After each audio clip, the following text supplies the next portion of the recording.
My next story I call Cat Scrimmage.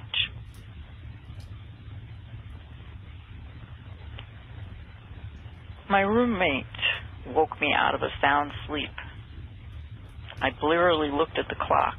It was 1 a.m.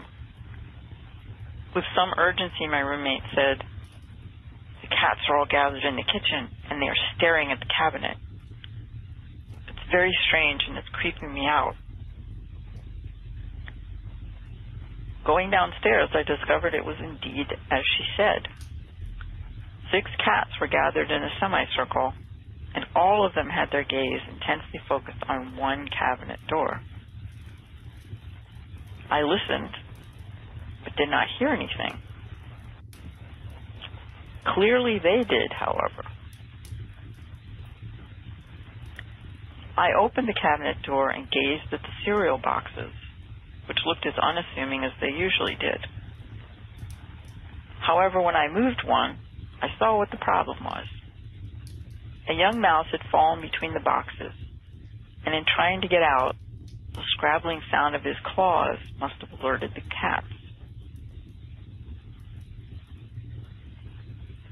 Just as I realized what the problem was, but before my still slightly sleep-fogged brain could come up with a solution, the mouse decided that leaving was the best course of action, and the only way open was outward, and outward he leapt.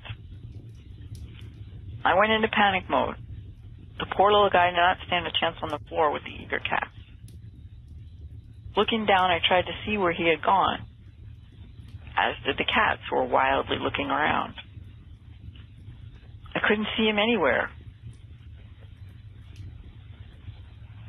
And suddenly I realized that the mouse was hanging on for dear life to the front of my shirt.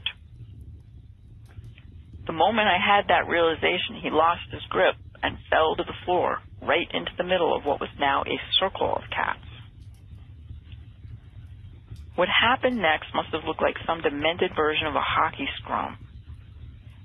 I dropped to the floor, into the wildly scrimmaging cat, and dove for the mouse.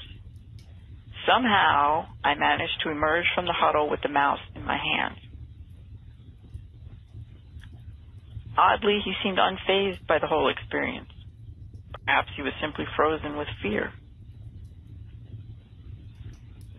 Much to the disappointment of the cats, I decided that outside was the best place for the cute little guy.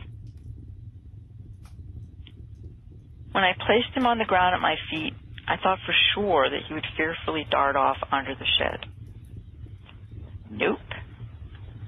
Instead, he plunked himself down on his tiny little haunches, right between my feet, raised his paws, and proceeded to have a good wash-up. Apparently his fur needed some grooming after all of that excitement. Standing there above him, I was touched that he would consider someone so huge to be safe. However, my cats would have said that prey isn't smart, just tasty.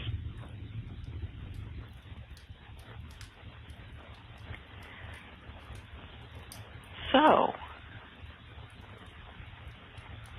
those are our stories for today.